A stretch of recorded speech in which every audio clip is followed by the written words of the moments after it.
Bonjour monsieur. Bonjour. Alors on vient vous voir à quelques jours du coup d'envoi du 45e Festival Espoir. Une première question, on ne peut pas s'empêcher, pourquoi voulez-vous quitter le Var? Pourquoi a-t-on quitté le Var? Belle question, une question que beaucoup de monde se pose. Vous savez, comme vous le dites, c'est la 45e édition. On est une épreuve internationale, qu'on a l'habitude de dire, qui est très connue dans le monde entier. En 2016, nous avons été diffusés dans 122 pays par 16 chaînes de télévision grâce à l'accord que nous avons passé avec la société anglaise Pitch qui a acheté les droits télévisuels jusqu'en 2022. 16 télévisions qui nous retransmettent dans 122 pays, ça représente 250 millions de foyers. Ça représente donc plus de 500 millions de personnes dans le monde. Ça représente 500 heures de couverture télévisuelle avec les replays aujourd'hui et les directs.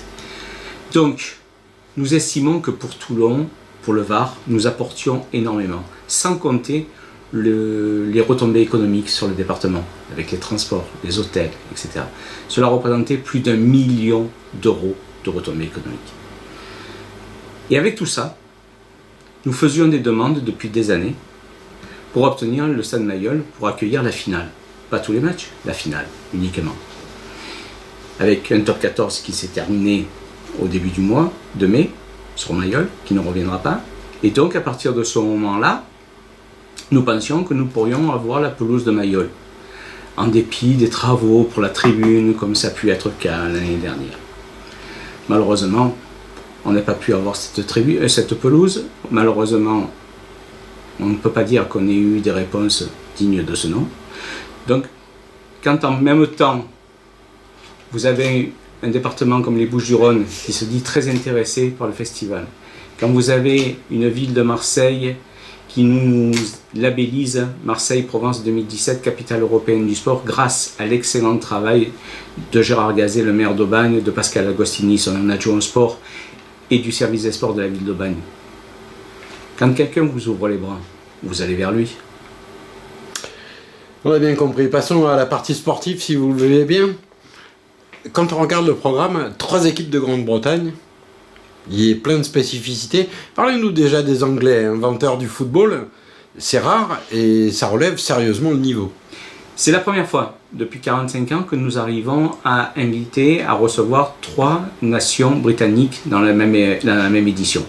Pourquoi? Parce que cette année, nous avons changé le format. Nous avons 12 équipes au lieu de 10 ou de 8 précédemment. Et donc, ça nous permet d'avoir 3 groupes de 4 et qui nous permettent de faire les demi-finales. Donc, avec 3 équipes britanniques, ça fait une équipe britannique dans chaque groupe. Donc pour nous, c'était parfait. Et c'est vrai que même si on peut penser que ces footballs-là sont les mêmes, l'Angleterre est tenante du titre, donc il est normal qu'elle vienne remettre son titre en jeu. L'Écosse, cela fait 20 ans qu'on ne les a pas vus dans le festival. Et le Pays de Galles, avec les performances que les Gallois ont fait lors de l'Euro 2016 et les spectateurs gallois, comme ils se sont comportés durant cet Euro 2016, il a été logique de les inviter. Ils ont accepté de venir pour travailler pour le futur. C'est tout à fait normal, c'est très bien. Bon, pour les amoureux du ballon rond, bien évidemment, le retour du Brésil. Le retour du Brésil, après 2 années d'absence, le Brésil qui a gagné, qui s'est imposé en 2013 et en 2014, avec des garçons comme Doria, Marquinhos. Donc un Brésil qui a besoin de travailler, qui a été éliminé du championnat du monde des moins de 20 ans, et donc qui reviennent pour reconstruire une génération en vue des Jeux Olympiques de Tokyo en 2020, et donc c'est parfait. Alors je sais que vous regardez tous les matchs justement de ces espoirs. Est-ce que vous avez déjà repéré des pépites?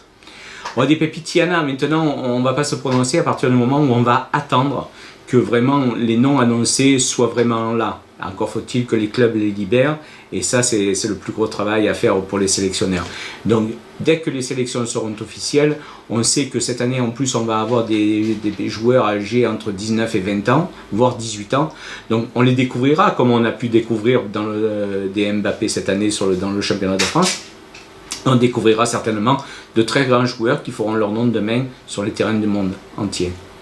Bien écoutez, je vous remercie. On a maintenant plus qu'une seule hâte, hein. C'est le coup d'envoi. Et puis surtout, ce que je voudrais préciser, c'est c'est la 45e édition, mais c'est peut-être la première édition, et à nos yeux, c'est certainement le plus important, c'est la première édition du tournoi Maurice Révélo. Vous savez que Maurice nous a quittés en février 2015, et donc nous tenions à lui rendre hommage. C'est lui qui est le créateur de ce tournoi, et donc désormais, c'est le tournoi Maurice Révélo, et j'insiste bien là-dessus, de façon à ce qu'il rayonne de partout dans le monde. Eh bien écoutez, on va vous souhaiter bon courage pour ces derniers jours, on vous dit à bientôt. Merci beaucoup.